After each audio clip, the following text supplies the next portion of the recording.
निठारी कांड के 2 आरोपी मोनिंदर सिंह, सुरेंद्र कोहली। मोनिंदर सिंह पर 2 मामले थे, सुरेंद्र कोहली पर 12 मामले थे। और ये मामला ये था कि कुछ बच्चों और महिलाओं को उठाया गया था। एक आंकड़ा ये बताता है कि 20 से 30 बच्चे लापता हो गए थे। मामला कैसे खुला था? जब निठारी में एक सीवरेज से मानव कंकाल बरामद हुए थे, खोपड़ियां बरामद हुई थी। उसके बाद पूरे मामले की तहकीकात की गई, 2 आरोपी पकड़े गए। पता चला कि लोगों को यहां बहला फुसला कर लाते थे, उसके बाद इन्हें मार देते थे, उसके बाद इनका जो शरीर था उसे पकाकर खा जाते थे। अब इस मामले में महत्वपूर्ण ये है कि सुरेंद्र कोहली ने खुद बयान दिया कि हाँ, हम लोगों को लाते थे, मारते थे, काटते थे और खा जाते थे। लेकिन ये बयान काफी नहीं था उन्हें गुनहगार साबित करने के लिए। इतने सारे स्केलेटन वहां से मिले थे, वो भी काफी नहीं था उन्हें अपराधी या आरोपी साबित करने के लिए।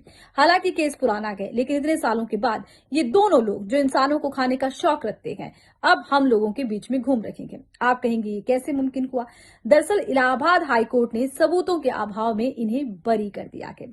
अब बरी करने के पीछे वजह क्या है? कहा यह जा रहा है कि जांच में सबूत नहीं मिले। एक सवाल उन पुलिस वालों से भी पूछना चाहिए जिन्हें वहां पर हड्डियां मिली थी, सर के टुकड़े मिले थे, लोगों की खोपड़ियां मिली थी।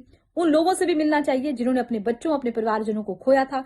उन्हें कितनी तकलीफ हुई होगी जब उन्हें पता चला होगा कि उनके अपनों को मारा गया और पकाकर खा लिया गया। लेकिन जांच अधिकारी, क्या तो हम ये मान लें कि ये जांच अधिकारी पैसे लेकर लोगों को जांच में बाहर निकाल रहे हैं, या हम ये मान लें कि इन्हें जांच करनी आती ही नहीं है? सीधे सीधे साफ साफ दिखाई दे रहा है ये लोग मान चुके हैं, इनके घर से मानव अंग बरामद हुए हैं, लेकिन जांच अधिकारी ये साबित नहीं कर पाए कि ये लोग कातिल हैं। निठारी हत्याकांड जहां पर छोटे छोटे बच्चे गायब हो गए थे, और इन्हीं के हत्यारों को इलाहाबाद हाईकोर्ट ने सिर्फ इसलिए छोड़ दिया है क्योंकि जांच में इनके खिलाफ सबूत नहीं मिले। हालांकि सुरेंद्र कोहली, जो कि उसके घर पर नौकर का काम किया करता था, उसने खुद स्वीकार किया कि हम लोगों को लाते थे, मारते थे, काटते थे, पकाते थे और खा जाते थे। बचे हुए शरीर के हिस्सों को हम पहले फ्रिज में रखते थे और जो कुछ बाद में बचता था खाने के बाद उसे हम नाले में डाल दिया करते थे। अब कहां यकीन करें? देश के पुलिस प्रशासन पर? कहां यकीन करें? देश की न्यायपालिका पर?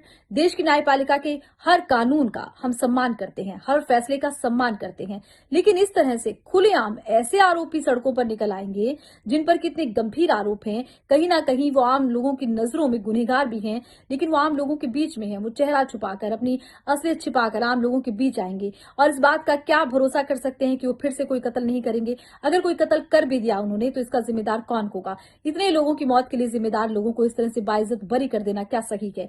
मानवता के लिहाज से तो उन्हें कम से कम सजाए मौत मिलनी चाहिए थी।